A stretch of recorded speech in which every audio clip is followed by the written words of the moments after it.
Nuevamente, buen día, iglesia.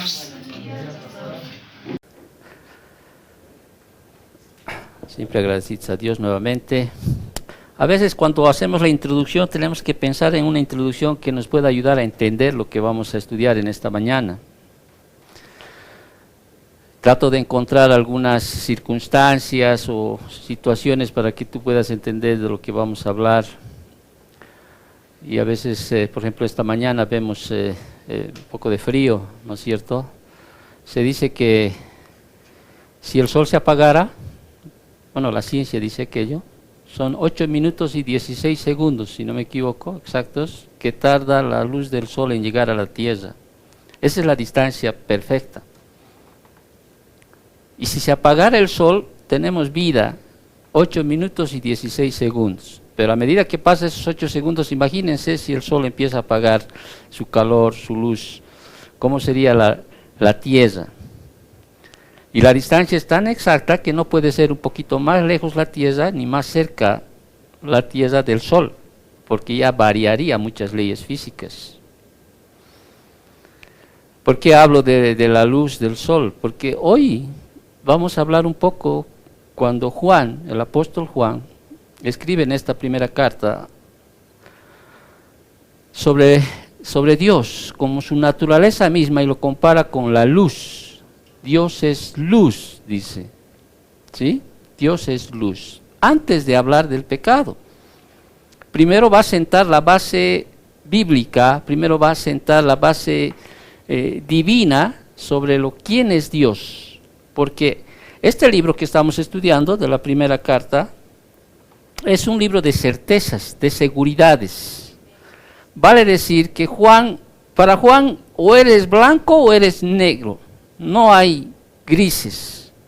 O eres cristiano o no eres cristiano. Y Juan, así como Pablo, ¿sí?, amaba siempre proclamar la verdad. Y no solo proclamar la verdad, también iba en contra de la falsedad, al punto que Juan no solo les dice falsos profetas o falsos maestros, él los llama anticristos. Imagínate. Entonces, la primera carta que estamos estudiando habla de certezas, de seguridades. Habla de realmente que la grey o los oyentes que van a oírle entiendan o puedan realmente saber si son verdaderamente creyentes o no lo son. Y si lo son, sí, porque esta carta os escribo a vosotros para que sepáis que tienes vida eterna, dice Primera de Juan, capítulo 5, versículo 13. Entonces tú puedas gozarte de que realmente eres creyente. Pero si no, si te refleja a través de la palabra que no eres un verdadero creyente, tienes todavía la opción en esta tierra, mientras Dios te da vida, ¿de qué? De arrepentirte, ¿sí? O de encaminar aquello que estás fallando, porque debemos entender que ningún ser humano es perfecto. Pero tiene que haber dos cosas en el verdadero creyente: deseo y esfuerzo. ¿Me entiendes? ¿Vas a pecar? Sí. Porque esta carta está hablando de aquellos que dicen: yo no peco, yo no hago mal a nadie, ¿sí? No cometo cosas graves. Y Juan les va a decir: un momento, o eres del grupo que pertenece a las tinieblas, o eres del grupo que pertenece a los engañados, o eres del grupo que eres aquellos que blasfeman contra Dios. Porque el decir que tú no pecas, o el decir que nunca has tenido pecado, le estás haciendo mentiroso a Dios. ¿Ok? Y por tanto, implícitamente no necesitas de un Salvador. Y en ese momento, cuando Juan está escribiendo esta carta, hay muchos falsos maestros, ¿sí?, gnósticos, bueno, más adelante se los va a denominar así, que dicen que no tienen pecado. Uy, como que hubieran alcanzado una plenitud de santificación. Como al decir, como si yo fuera un pastor aquí y les diría: yo ya no peco. Yo ya no peco. Y quizá en tu mente está: wow, el pastor ha llegado a cumplir una santificación plena. En otras partes, nadie va a llegar hasta que seamos glorificados. Pero ¿sabes qué hay en mí? ¿Y qué debe haber en ti si eres un verdadero creyente? Deseo y esfuerzo. Deseo de seguir agradándole a Dios. Deseo de decir, Señor, miserable de mí, hago lo que no quiero hacer, digo lo que no quiero decir, pero hay un deseo, ¿no es cierto? En Pablo, no pretendo yo haberlo ya alcanzado, pero una cosa hago, dejando todo atrás, prosigo a la meta, al premio del supremo llamamiento de Dios en Cristo Jesús. Hay muchos afuera, ¿sí?, que dicen creer en Dios, ¿ok? Pero aquí Pablo va a expresar realmente cuánto debes creer en Dios correctamente y genuinamente. Y esa es una prueba de que realmente eres cristiano. El creer en Dios, pero de una forma genuina y correcta. No de aquellos que dicen, yo también creo en Dios. Porque la Biblia dice, hasta los demonios creen y tiemblan. ¿Me entiendes? En el griego creer no solamente es creer en algo. Les expliqué muchas veces. Yo creo que Simón Bolívar liberó a algunos países, pero no le sigo. En el griego creer es creo en Jesucristo y le sigo. ¿Sí? Creo en una Juana Zurduy, un personaje histórico, pero no le sigo sus creencias, no le sigo su filosofía de vida o qué sé yo. ¿Me entiendes? Puedes creer, sí, pero en el griego creer no solo es creer en algo, sino seguirle. Por eso el Señor, ¿cuántas multitudes le seguían? Y el Señor se daba la vuelta y le decía, ¿quieres seguirme? Sí, toma tu cruz y sígueme. Bueno, ya vienen de muchas excusas, ¿no? En la Biblia, en los evangelios, pero Señor, deja primero que entierre a mis padres, ¿no? Deja primero que vaya a vender mi oveja. Y el hombre, por naturaleza, siempre pone excusas. Siempre está poniendo excusas. En estos 5 versículos que vamos a estudiar hoy, del versículo 5 al versículo 10, voy a leerlo para que vayamos hoy día entendiendo de lo que vamos a estudiar. Dice así: este es el mensaje que hemos oído de Él. Y os anunciamos, Dios es luz y no hay ningunas tinieblas en Él. Si decimos que tenemos comunión con Él y andamos en tinieblas, mentimos y no practicamos la verdad. Pero si andamos en luz como Él está en luz, tenemos comunión unos con otros y la sangre de Jesucristo, su Hijo, nos limpia de todo pecado. Si decimos que no tenemos pecado, nos engañamos a nosotros mismos y la verdad no está en nosotros. Si confesamos nuestros pecados, Él es fiel y justo para perdonar nuestros pecados y limpiarnos de toda maldad. Si decimos que no hemos pecado, le hacemos a Él mentiroso y su palabra no está en nosotros. ¿Saben qué? La confesión de pecado es una prueba de salvación.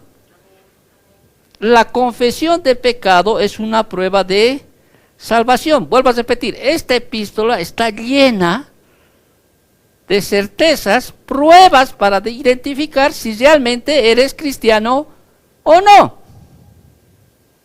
Y así usted no me va a señalar cuando esté delante del Señor y Él te pueda decir, yo no te conozco.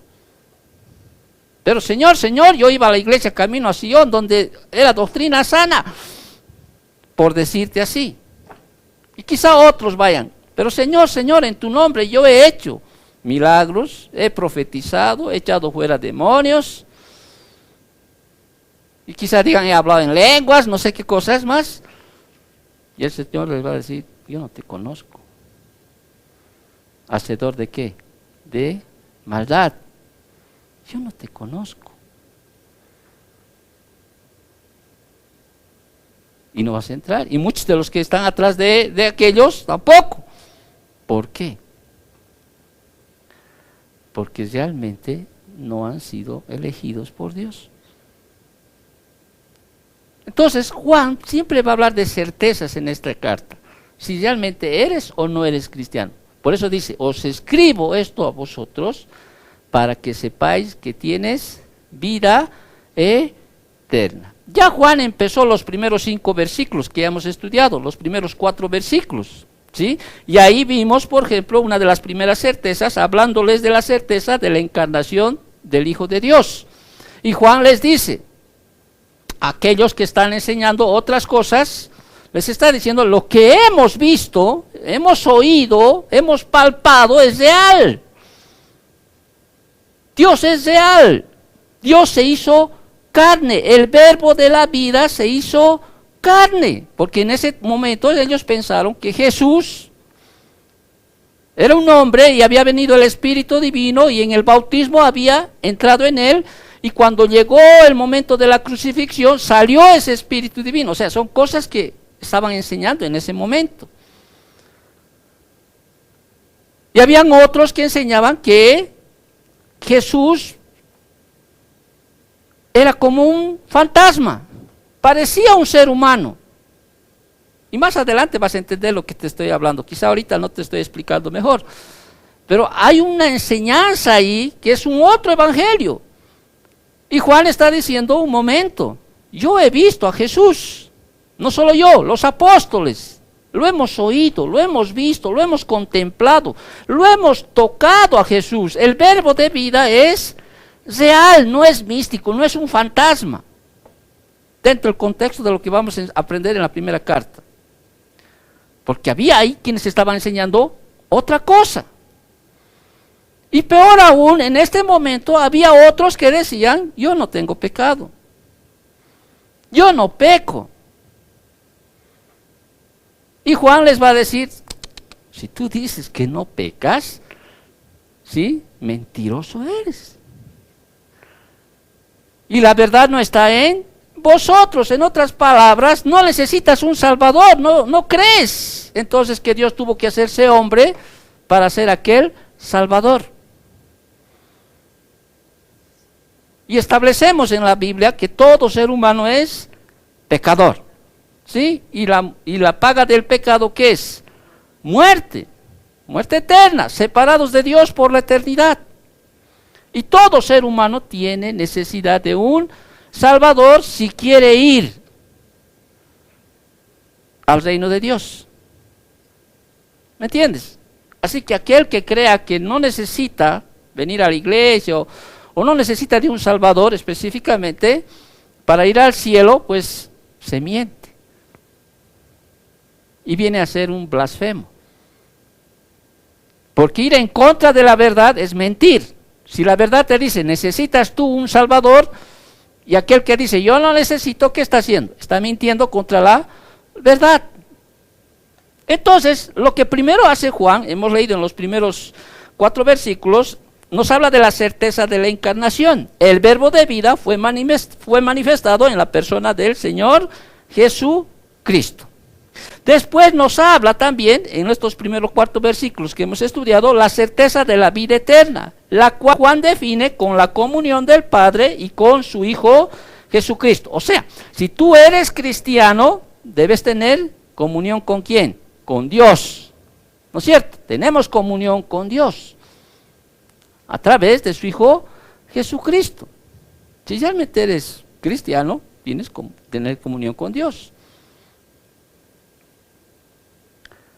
Y seguidamente Juan va a empezar a detallar todas las certezas o seguridades de la salvación que se pueden comprobar por varias pruebas.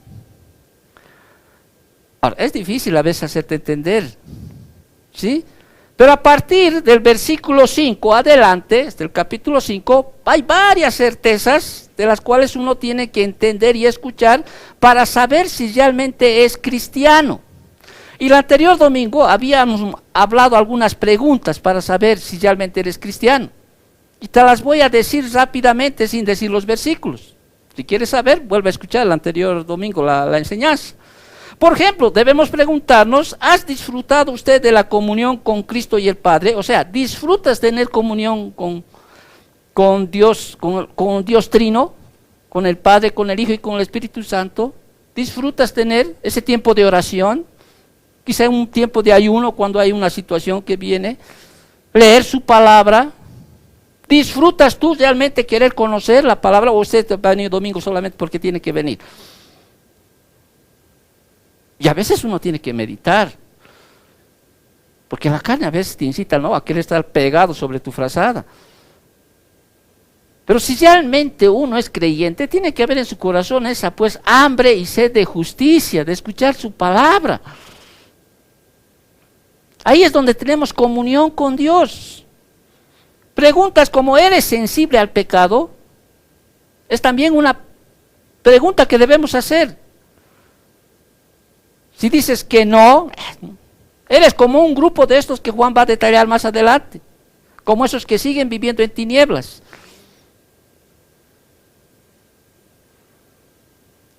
Preguntas como ¿usted es obediente a la palabra de Dios?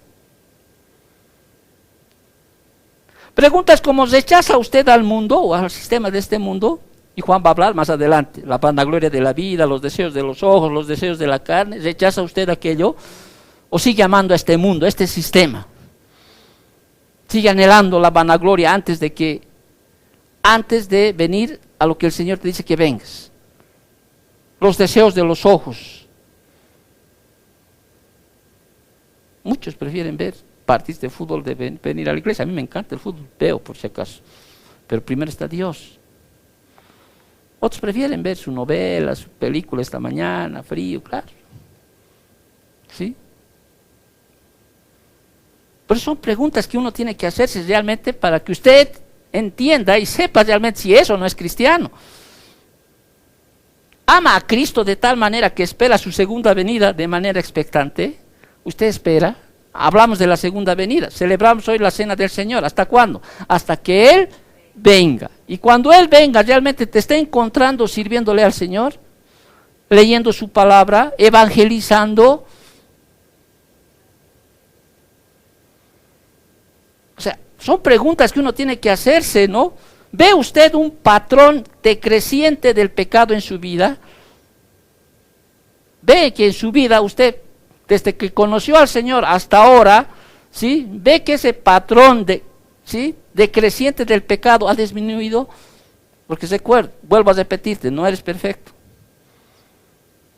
Pero tiene que haber un deseo y un esfuerzo. ¿Para qué? Para agradarle a Dios. Vuelvo a repetir. Si antes mentías 100 veces, ahora 2, 3, pero te remuerde, ¿no es cierto? Por dentro.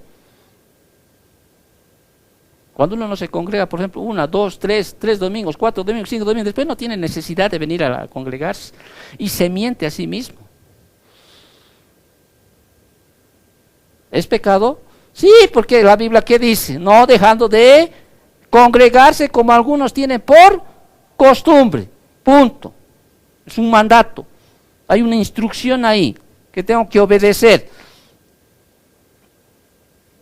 No es cuando yo quiera.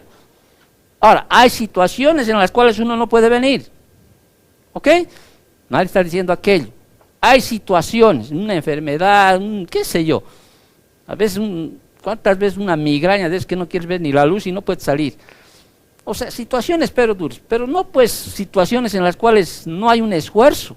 Vuelvo a repetir, hijos, y no es que yo quiera lanzarles, pero les he enseñado muchas veces, los maestros aquí en la Biblia, pastor maestro, no hay pastores y otros son maestros, no, pastor maestro, porque un pastor tiene que ser maestro, eso es un requisito que habla en la primera carta a Timoteo. Se esfuerzan para que usted pueda aprender estos 5 versículos. Y su labor de usted, ¿qué es? Esforzarse para aprender, para venir, escuchar el mensaje. ¿Ok? Ya nadie quiere esforzarse. Todos quieren tener una iglesia a la esquina de la casa. O una iglesia grande, de cientos de personas. ¿Saben por qué? Porque ahí es difícil de que te divisen que te has faltado. ¿Así es o no es? Si hay una iglesia de 100, cuando faltas, ni quien se dé cuenta. Pero cuando son 3, 4, 5, ya uno puede divisar, ¿no es cierto? Pero son preguntas. ¿Ama usted a otros cristianos? Es una manera también de probar si eres creyente o no eres creyente. ¿Qué dice Juan más adelante? Si ves a tu hermano tener necesidad, ¿sí? Y el amor de Dios no está en ti, o sea, ¿cómo puedes decir que eres cristiano? ¿Experimenta usted una oración contestada? ¿Experimenta usted el ministerio del Espíritu Santo? ¿Puede usted discernir entre la verdad espiritual y el error? Todas estas preguntas va a dar respuesta Juan a medida que vayamos estudiando esta carta. ¿Ha sido rechazado por su fe en Cristo? Pregúntate. Y Juan va a hablar, no solo una carta, 2, 3 cartas, va a poner énfasis en la verdad, Juan, refutando el error que había en ese momento. Entonces, el versículo 5, ahora sí empezamos, yo quiero que entiendas aquello. Juan va a empieza a hablarles de la naturaleza de Dios, que Dios es luz en su esencia, y sabemos que Dios no mora el pecado. Él es santo, santo, santo. Y cuando dice Juan, antes de hablar del pecado, está sentando la base y le está diciendo a los oyentes, este es el mensaje que hemos oído ¿de quién? De Él. ¿Quién es Él aquí? Jesucristo, ¿sí? Este es el mensaje que hemos oído de Él. ¿Quién es Él? Jesucristo. Y os anunciamos, ¿a quiénes? A los que están ahí escuchándole esta carta. ¿Sí? Este es el mensaje que hemos oído, los apóstoles. ¿Sí? Y os anunciamos a ustedes. ¿Qué cosa? ¿Cuál es ese mensaje del cual nos está queriendo aquí hablar? Que Dios es luz. Y aquí les está diciendo a los que están oyendo, ¿sí? Que sí, voy a parafrasear, me gusta parafrasear para que tú entiendas. Para que realmente, si realmente quieres saber que eres un creyente verdadero, tienes que entender de una manera correcta, genuina, en la naturaleza de Dios. Aunque no creas, hay algunos que no creen que Jesús haya sido santo y creen que ha pecado. Hasta le ponen mujer como a María Magdalena, a sus hijos, etcétera, etcétera. ¿Has escuchado alguna vez esas enseñanzas por ahí? Y Jesús tenía que ser sin pecado, ¿sí? El Cordero de Dios que quita el pecado, ¿no es cierto? Y Hebreos te explica grandemente. Si realmente hay una creencia correcta, genuina en la naturaleza de Dios, si tú crees que realmente Dios es sin pecado, que Jesús se hizo hombre, sí, vivió aquí, creció aquí y no pecó porque fue el sustituto, ¿no es cierto? Eso debe darte un poquito de aliento. ¿Ok? Debe darte un aliento. Entonces Juan dice aquí, este es el mensaje. O sea, ¿cuál mensaje? El que predicó Juan y los apóstoles, que hemos oído de él, ¿de quién? De Jesús, que anunciaban que Dios es luz. Ahora, ya Juan más adelante, en el versículo 4, versículo 8, les va a decir también que Dios es amor. Si tú lees en el capítulo 4, versículo 8, ¿qué les dice? El que no ama, no ha conocido a Dios, porque Dios es amor. Aquí esto significa que la persona de la Trinidad se aman entre sí y a la humanidad. Ahora, ¿recuerdas en el Evangelio de Juan? También les dijo que Dios es espíritu. Ahora, en el Evangelio de Juan tú vas a encontrar muchos atributos o muchas cosas que Juan dice de Cristo. Por ejemplo, les dice, ¿qué dijo Cristo? Yo soy la vid verdadera. Yo soy el pan de vida. Yo soy la resurrección y la vida. Yo soy la puerta. Yo soy el camino, la verdad y la vida. Yo soy el buen pastor. Y ahí vas a encontrar los 7 yo sois. Y yo soy, también les dice en el Evangelio de Juan, yo soy la luz de este mundo. Cuando hablamos de luz, hablamos de vida. ¿Me entiendes? Sin luz no hay vida. ¿Ok? Pero también en la Biblia hace referencia a la luz, a una virtud, a andar en justicia, a que nuestro caminar sea conforme a lo que la palabra de Dios dice. Por eso dice, andad en la luz como hijos de luz, o sea, como hijos virtuosos que andan correctamente. Entonces, ¿cuál es el mensaje que deben oír los oyentes? Que Dios es luz. Y aquí está captando la esencia de su naturaleza y es fundamental para el resto de la epístola. La luz, si tú ves en el ámbito natural, porque también nos debe enseñar, la luz, aunque sea reflejada en la cloaca, ¿sí?, nunca se va a contaminar. ¿Te das cuenta? No puedes contaminar la luz. Si tú ves en lo natural, si esto estaría oscuro, prendes un fósforo, ese pequeño fósforo prevalece ¿sobre qué? Sobre la oscuridad, sobre las tinieblas.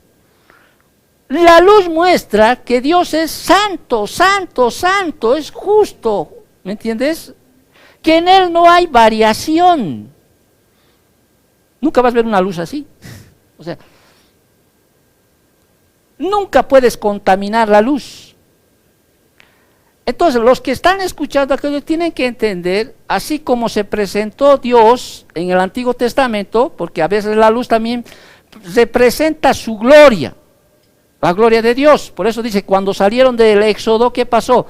Esa luz, ¿no?, esa lumbrera, ¿sí?, les acompañaba, ¿a quién? Al pueblo de Israel. Cuando Moisés subió al monte Sinaí, ¿sí?, vio el esplendor de su gloria al punto de que él reflejaba la luz de Dios, ¿no es cierto? Y las personas no podían ver, tenían que ponerse un velo.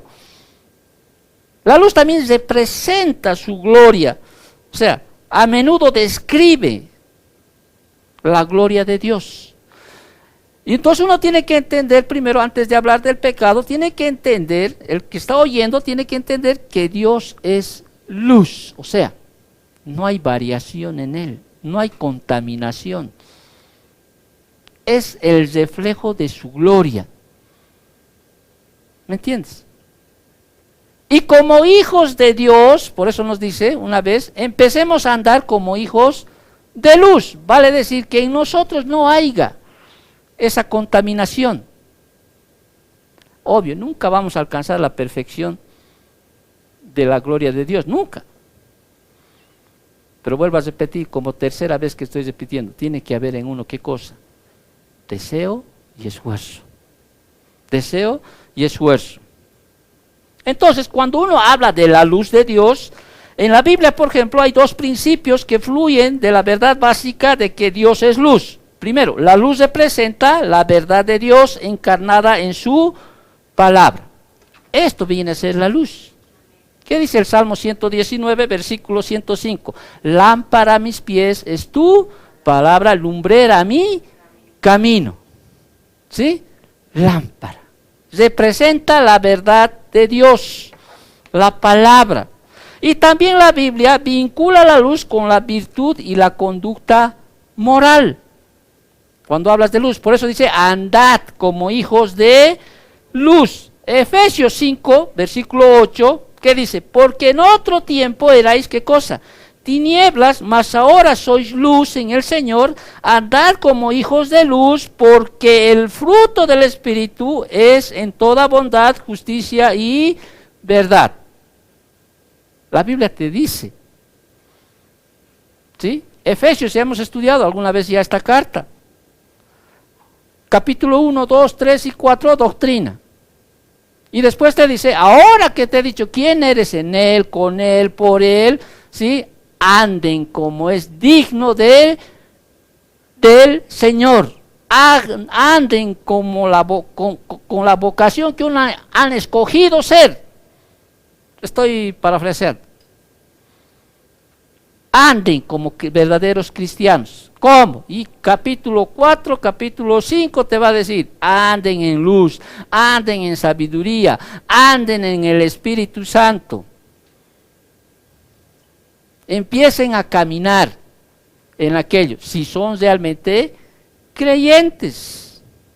Muy bien. Entonces, Juan sienta esa base. Si crees que Dios, ¿sí?, es luz, amén. ¿Sí? Que en Él no ha habido pecado. No ha habido aquello. Ahora empieza Juan a hablar de una otra, podríamos decir, prueba que te tiene que dar certeza de que realmente eres creyente. Y aquí lo llamamos una creencia genuina, correcta de la certeza del pecado. Y vamos a desarrollar el versículo 6, el versículo 8 y el versículo 10. Vuelvo a repetir, una prueba de que realmente eres creyente es que tú confieses que hay pecado. ¿Sí? Que hay pecado. ¿Por qué? Porque ahora en este tiempo la gente minimiza, redefine el pecado. ¿Te has dado cuenta? La gente ya habla de fracasos, trastornos. Si alguien ha tenido un fracaso o fracasa en algo, ¿sí? O tiene un trastorno, es porque otros le han tratado mal, otros le han hecho la vida qué sé yo. Hablan de enfermedades, de adicciones, ya no hablan de lo que es pecado. Al alcoholismo, por ejemplo, ¿qué le dicen? ¿Una enfermedad o no? Al aborto ya no le dicen que es homicidio, ¿no es cierto? Es planificación familiar. A la homosexualidad ya no le dicen como dice la palabra, ¿no? Es una elección de vida, etcétera, etcétera. O sea, realmente han cambiado los principios absolutos de Dios, han cambiado por cosas, como decimos siempre con mi esposa a veces, al mal le dicen bien y al bien le dicen mal. Ya lo han redefinido el pecado. Y el pecado es pecado, es dar al blanco. Todo lo que va en contra de su palabra es pecado. ¿Ok? Pero siempre va a haber personas que van a decir, yo no peco. Peor aún, yo no tengo pecado. Y aún dentro de la iglesia. Es lo mismo que la carta Malaquías. A ver, andate a Malaquías, que está antesitos de Mateo. Aquí la tribu de Judá siempre era un pueblo adepto a negar de su pecado. ¿Sí, no? Y dentro de la iglesia hay personas como esta iglesia de los Malaquías. ¿Sí? No de la iglesia de Malaquías, sino que el pueblo de Judá, porque está escribiendo a los pueblos de Judá, especialmente a los sacerdotes que están en este momento. Pero estos siempre estaban negando que estaban pecando contra Dios. ¿Sí? Siempre estaban negando. Por eso lanzan preguntas y Dios les responde esas preguntas. Por ejemplo, en el versículo en Malaquías, en el versículo 2, lanzan una pregunta y dice, ¿en qué nos amaste? Le dice a Dios, imagínate decirle a Dios, ¿en qué nos amaste? ¿No eres Saúl, hermano de Jacob? Dice Jehová, y amé a Jacob. ¿En qué nos amas? A veces tú le dices así a Dios, ¿en qué me has amado? Caramba, me mandó a mi hijo a morir por ti en la cruz. ¿O no? ¿En qué hemos menospreciado tu nombre? Dice el versículo 6. A ver, Dios, ¿en qué hemos menospreciado tu nombre? ¿O en qué te hemos deshonrado? Versículo 7. ¿Y qué les dice Dios? En que pensáis que la mesa de Jehová es despreciable, y cuando ofreciste un animal ciego para el sacrificio, ¿no es malo?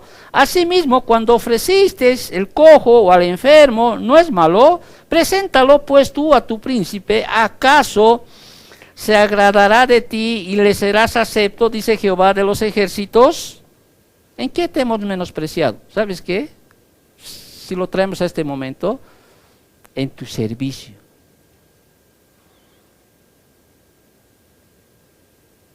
Traes lo que le sobra a Dios. Tus energías, lo que le sobra. Tu esfuerzo, lo que te sobra. Eso es menospreciar a Dios. ¿En qué te hemos cansado?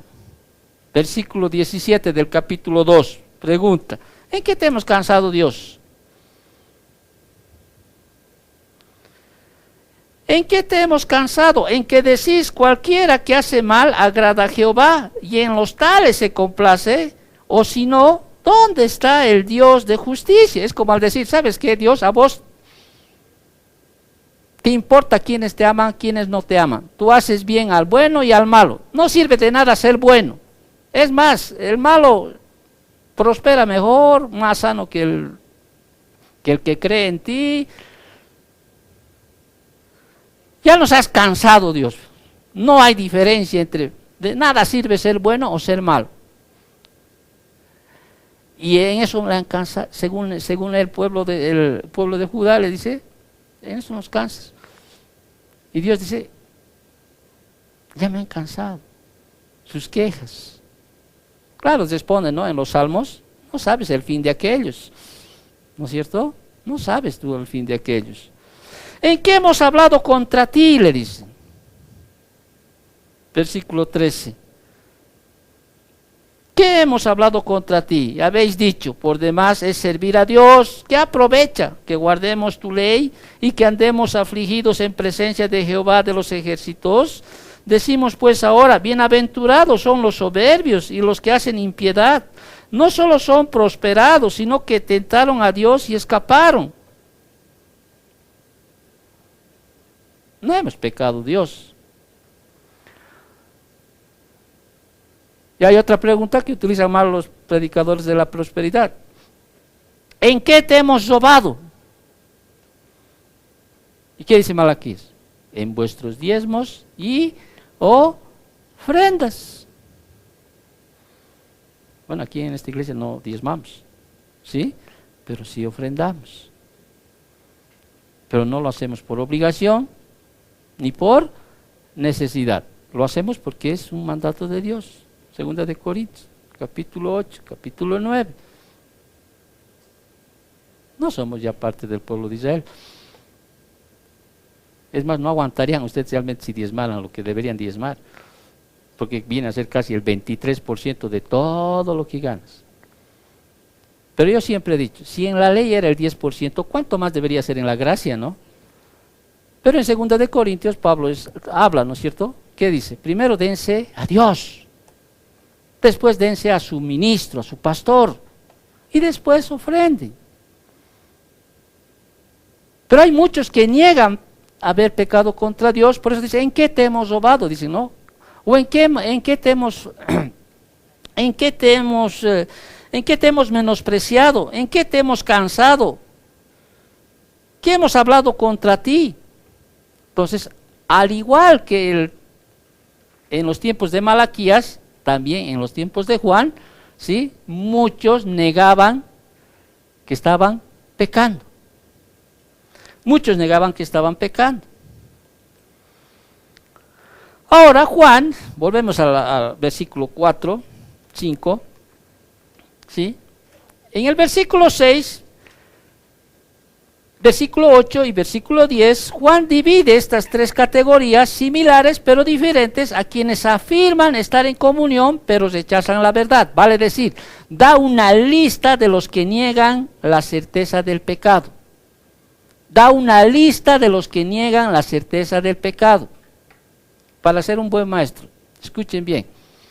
Dentro de la iglesia, ¿sí? Hay algunos que dicen ser creyentes, que dicen ser cristianos. Por eso dice el versículo 6, si tú te vas a la Biblia, ¿qué dice? Si decimos que tenemos comunión con Él, aquí está diciendo, si decimos que somos cristianos, o creyentes, o tenemos vida eterna, si decimos, o sea, es una expresión que los que están ahí dicen ser que tienen comunión con Él, pero solo dicen, como muchos pueden decir. Y aquí el primer grupo son aquellos que pertenecen a los que están en tinieblas. El primer grupo. Fíjate el versículo. Si decimos que tenemos comunión con Él, si tú dices que yo tengo comunión con Dios, yo tengo comunión con el Hijo, con el Espíritu Santo. Y aquí lanza la prueba. Y andamos en tinieblas. ¿Qué dice? El versículo 6 que sigue, tienes que ir conmigo. Mentimos y no practicamos la verdad. Estos son falsos profesantes. Dicen que tienen comunión con Dios, o sea, dicen que tienen vida eterna. Pero estos en realidad son aquellos que miran con frialdad su pecado, miran su pecado como si no fueran realidad para ellos, afirman tener comunión con Dios, pero pese a lo que afirman, siguen andando ¿en qué cosa? En tinieblas. En otras palabras, siguen andando en pecado. Y hay gente, puede haber creyentes, o sea, puede haber miembros de la iglesia que pueden estar 10 años en la iglesia, siguen andando como anduvieron antes. Y no es propio solamente de esta iglesia que está en Asia Menor, de las iglesias que están en Asia Menor, de la cual Juan le está hablando. Era propio de los corintios, de los gálatas. Por eso siempre Pablo les decía, a los corintios les decía, examínense si realmente están en la fe. Examinaos si realmente son creyentes. Y esto erais antes, les dice, ¿no es cierto? Esto erais antes, pero ahora sois esto. No puedes vivir como vivías antes, en tinieblas. Si dices tener comunión, o sea, si dices ser cristiano, si dices tener vida eterna, ¿sí? No puedes caminar como andabas antes, en el reino de las tinieblas. Tiene que haber en ti, ¿qué cosa? Cuarta vez que repito, deseo y esfuerzo para no ser. ¿Por qué? Porque en el momento que has venido a Cristo, ¿qué dice 2 Corintios 5:17? De modo que si alguno está en Cristo, nueva criatura es. Las cosas viejas pasaron, he aquí, todas son hechas nuevas. Tu caminar tiene que ser muy distinto a lo que caminabas antes. ¿Ok? Tienes que cambiar tu manera de vivir. ¿Cuesta? Cuesta. Entonces hay un grupo, que son los grupos que están en las tinieblas, dice este versículo, y andamos. ¿Qué significa andamos? En esta parte. Hace referencia a una manera de vivir o conducta. ¿Sí? En palabras simples, siguen andando igual como antes. Siguen. Su mismo temperamento, su mismo carácter, sus mismos hábitos, sus mismos vicios, sus mismos deseos, siguen amando a este mundo, siguen con la vanagloria de este mundo, que va a hablar Juan, siguen con los deseos de los ojos, pero sin embargo dicen que tenemos comunión. En otras palabras, profesar es una cosa y vivir en contradicción de la palabra es mentir y no practicar la verdad. Ahora, vuelvo a repetir, no te quiero asustar. Tenemos un proceso de santificación. ¿Ok? No es de la noche a la mañana que vas a cambiar. Dios te eligió, como decimos, ¿no? Ese es el proceso, ese es el plan de salvación de Dios. Hubo una elección. ¿Quién te eligió? Antes de la fundación del mundo. Dios. ¿Sí? Esto incluye ¿quién? Redención. ¿A través de quién? De Jesucristo. Después viene un proceso de santificación. En ese proceso estamos. En un proceso de santificación. Posicionalmente somos santos. ¿Sí? Pero estamos en un proceso de santificación. Y en ese proceso de santificación tiene que haber en nosotros, ¿qué cosa? Un crecimiento espiritual. Y un día todo esto va a culminar, o sea, el plan de salvación culmina ¿en qué? En la glorificación, un nuevo cuerpo. ¿Sí? Pero si tú eres cristiano, hijos, quinta vez que repito, tiene que haber en ti ¿qué cosa? Un deseo y un esfuerzo. es esforzado. Yo mismo a veces me pongo en su lugar. ¿Qué esfuerzo es ser cristiano? Bueno, yo estoy más cerca que usted es más joven. Bueno, si midiéramos en el ámbito de la naturaleza, ¿sí? Los hijos tuvieran que enterrar a los padres, ¿no es cierto? Bueno, ya estoy para cumplir mis 55 años. Ya estoy más cerca. ¿Cuánto les falta a ustedes? Esforzarse en lo que es caminar en el Señor. Entonces, vivir en tinieblas es decir que continuamente practica acciones perversas, ya que él no es cristiano, aunque él dice que tiene comunión. ¿Ok? Hay muchos dentro de la iglesia que dicen ser cristianos. Hay iglesias enteras que dicen ser cristianos. Yo también soy cristiano. Muy bien, amén, está bien. Está bien. Es bueno confesar, ¿no? Pero tanto Santiago y las otras cartas, Pedro, dicen, ¿no es cierto? Santiago es más claro, dice, no seas oidor solamente de la palabra, sino hacedor de la palabra.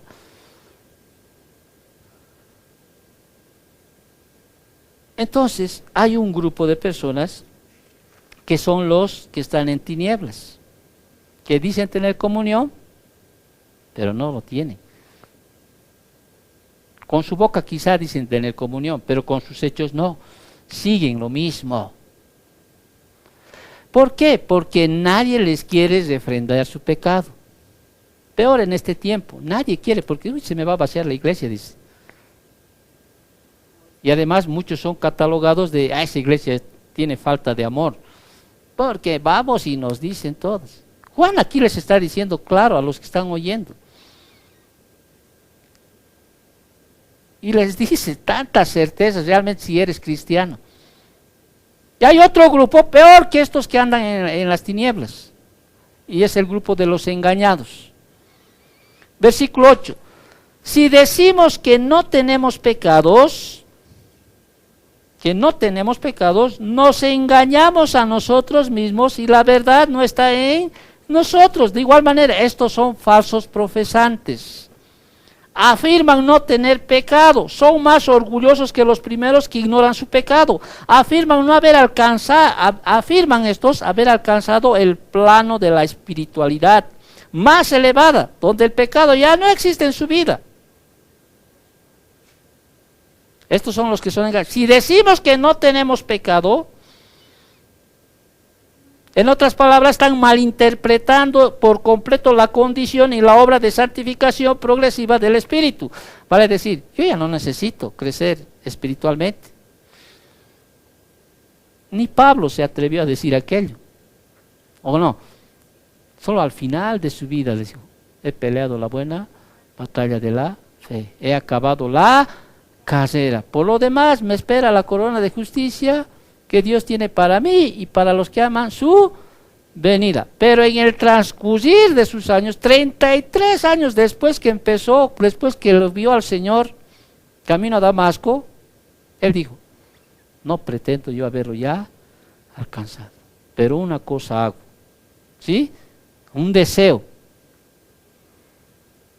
prosiguiendo hacia adelante, prosigo a la meta, me esfuerzo, deseo y esfuerzo. Eso tiene que haber, si realmente es. Yo no pretendo que tú seas perfecto, porque ni yo lo soy. ¿Ok? No lo soy. Ni tú lo eres, ni lo vas a hacer hasta que estés aquí en la tierra. Vas a ir peleando contra el pecado. Pero si tú dices que ya no pecas, ya no tienes pecado, y es más, muchos decían que nunca habían pecado. A ese extremo llegaban. Por eso es que Pablo escribe Romanos capítulo 1, Romanos capítulo 2, Romanos capítulo 3. Y termina, ¿no es cierto? No hay justo ni aún uno. Todos pecaron. Y la paga del pecado es muerte. Y más adelante, mas Dios muestra su amor con los hombres, que aun siendo pecadores, Cristo murió por nosotros. Así que no hay, por más que seas fariseo, no hay más, por más que cumplas la ley, no hay más. Todos han pecado, no hay quien busque a Dios, no hay quien entienda, no hay. Nadie puede decir, ay, Nadie. Todos hemos pecado. Aún desde nuestra simiente, dice Salmo 51. ¿No es cierto? Todos hemos pecado, por tanto, todo ser humano necesita un Salvador. ¿Y qué de aquellos que nunca han escuchado hablar de Jesús? Y Pablo les dice a los romanos, su eterno poder y deidad se hacen claramente visibles desde la creación, de modo que nadie tiene excusa, nadie. Dios ha puesto en el corazón del hombre con ciencia, con conocimientos. Romanos capítulo 2, versículos del 14 al 18. Todo ser humano sabe que está quebrantando la ley. No necesitas decir que robar es malo. No necesitas decir al ser humano que matar es malo. Ponle en una isla, desde chiquito, críale, porque Dios ha puesto, dice, en el corazón del hombre, con ciencia, con conocimiento. Todos saben. Por tanto, el hombre tiene que reconocer que es un pecador. Pero hay algunos de aquí, que son los engañados, que dicen no pecar, que dicen no tener pecados. Por eso dice Juan, y nos engañamos a nosotros mismos si decimos que no pecamos. Si tú me dices que no pecas, mentiroso eres. Y la verdad no está en nosotros. ¿Y qué dice la verdad? Tu palabra es verdad. ¿Qué dice? Por cuanto todos pecaron, están destituidos de la gloria de Dios. Eso nos enseña. Todos somos pecadores. Pero hay un tercer grupo que no solo son los que andan en tinieblas, no solo son los engañados, sino son los que difaman a Dios. Peor todavía. El versículo 10 dice, si decimos que no hemos pecado, le hacemos a él mentiroso. Eso es difamar. Y su palabra no está en nosotros. Este es un tercer grupo, no solo que afirma no pecar ahora, sino que dice que no han pecado nunca. Al hacer esta declaración ridícula, de modo blasfemo, hacen mentiroso a Dios de dos maneras. Le están diciendo a Dios de dos maneras lo mentiroso que es. Una de las primeras formas de decirle que Dios es mentiroso es explícita, o sea, niegan la enseñanza divina de que todos hemos pecado. Todos hemos pecado. ¿Ok? Eso es explícito en la Biblia. De manera implícita, una segunda manera, es negar la necesidad de un Salvador, como ya había dicho antes. Si dices que no has pecado, no eres pecador, nunca has pecado, no tienes por qué arrepentirme. Yo no he hecho mal a nadie, ¿sí? No hago mal a nadie, yo no robo, yo no miento, ¿sí? No hago nada. Entonces, implícitamente le estás diciendo, yo no necesito que nadie me salve. Pero la Biblia reconoce que todo ser humano necesita un Salvador. Si quiere ir ¿a dónde? Al cielo. O sea, en otras palabras, si quiere tener vida eterna.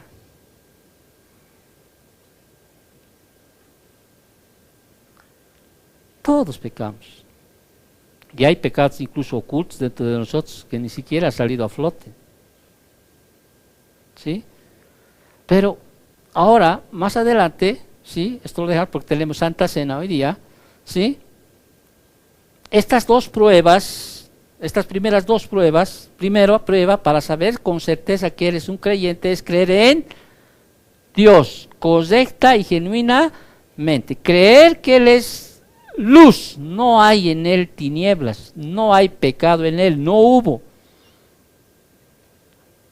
Fue el sustituto perfecto, ¿sí? El Cordero de Dios que quita el pecado del mundo. Así que nadie te diga, un otro evangelio te va a decir, pero Cristo era un ser humano, ¿sí? Es más, María Magdalena era su mujer, tuvo hijos, etcétera, etcétera, etcétera.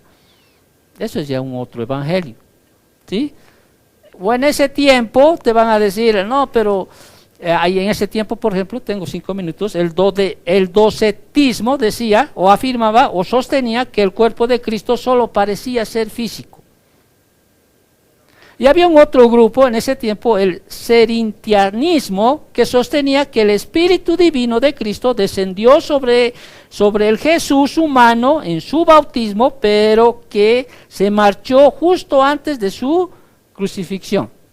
Y después les he hablado del dualismo filosófico griego en ese tiempo, ya les hablé de aquello.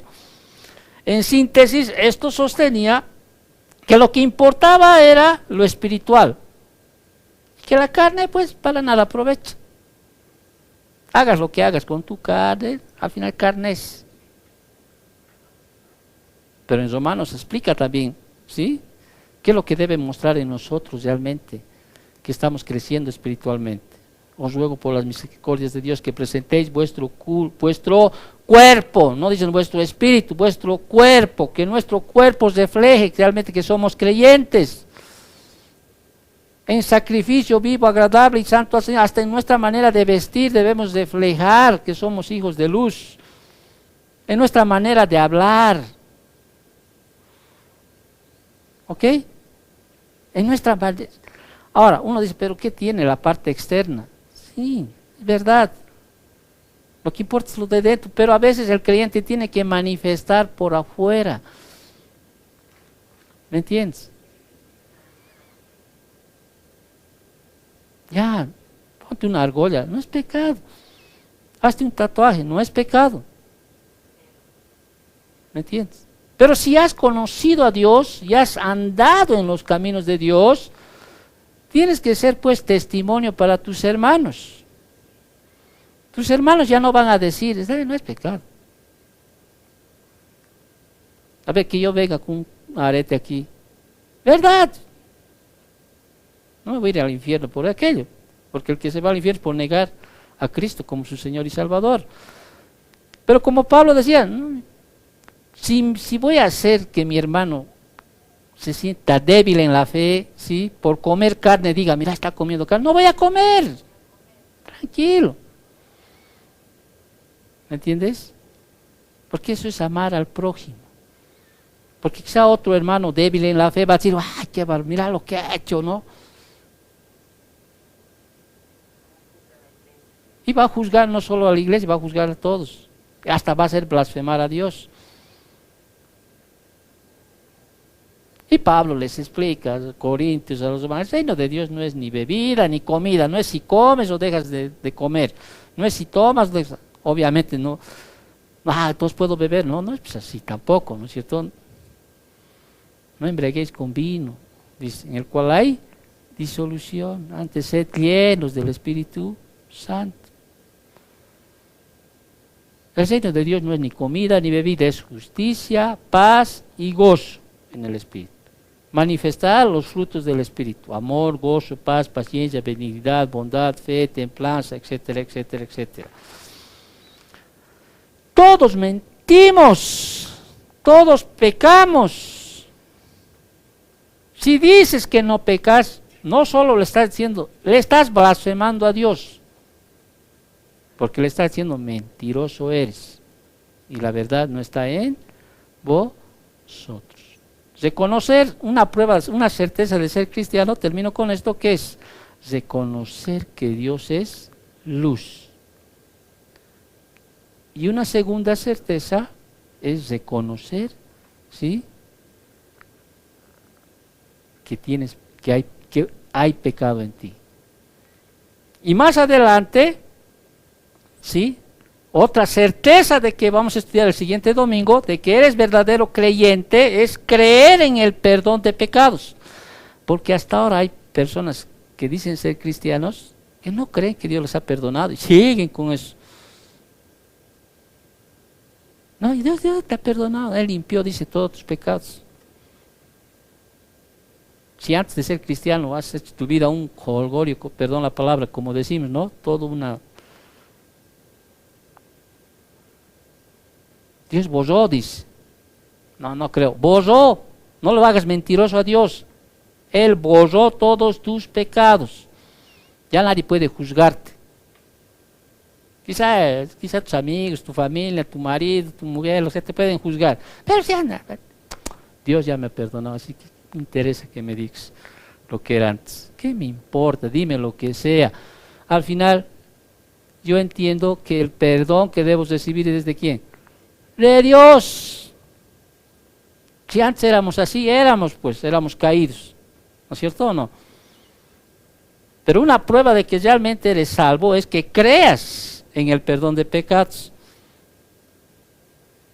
Por eso dice, porque si confesamos nuestros pecados, Él es fiel y justo para perdonar nuestros pecados y limpiarnos de toda maldad. Realmente, si quieres saber si eres cristiano, tiene que haber confesión de pecado en ti. Ahora, no al curita, no. Confesión ante Dios. Señor, soy un pecador. Entonces Juan va a seguir hablando de las certezas a medida que va a ir desarrollando, no solo en su primera carta, segunda carta, tercera carta, contra aquellos que están pregonando otro evangelio. Y Juan les habla de estos anticristos, ¿sí? Que van en contra de Jesucristo, en contra de su palabra, en contra de su verdad. Oremos para terminar. Gracias, Señor, por tu palabra, bendito Padre. A veces, Señor, es difícil de entender la Escritura, pero hacemos un esfuerzo, Señor, para que tu sabiduría, Señor, nos pueda iluminar el entendimiento, Señor, y podamos entender, Padre. Perdona, Señor, si alguna vez hemos manifestado por nuestra boca tener comunión contigo y seguimos caminando en tinieblas, seguimos engañándonos.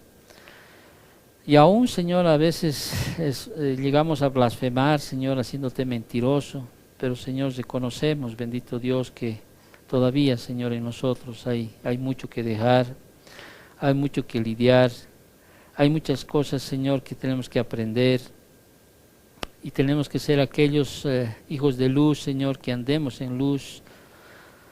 Si bien, Señor, reconocemos que no vamos a encontrar esa perfección que a veces pensamos que debemos tener, no es así, Señor. Estamos en un proceso de santificación y por tu gracia, Señor, seguimos adelante cada mañana, bendito Dios. Gracias, Papito Dios. De la misma manera, Señor, te agradecemos porque como cada primer domingo de cada mes, recordamos, Señor, ese mandato que tú nos has dado, bendito Dios. El no hacerlo, Señor, es peor porque entramos en rebeldía, Señor.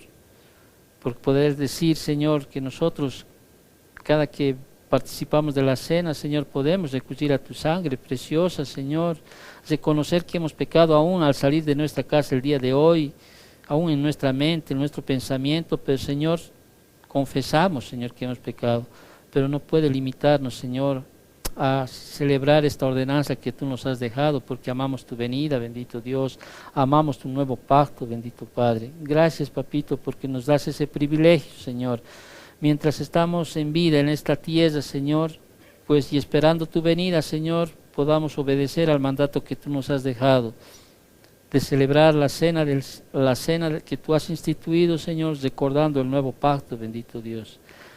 Para aquellos, Señor, cada uno de nosotros, Señor, pide perdón, Señor, por cualquier cosa, ahí en su mente, en su corazón, Señor, cada uno en este momento, Señor, pueda acercarse al trono de tu gracia y que puedas, Señor, venir ante aquel abogado que tenemos, que es Cristo Jesús, Señor, y que nos pueda, Señor, limpiar, Señor, de cualquier cosa que hayamos quebrantado tus principios, tus leyes, Señor. Gracias, Papito Dios.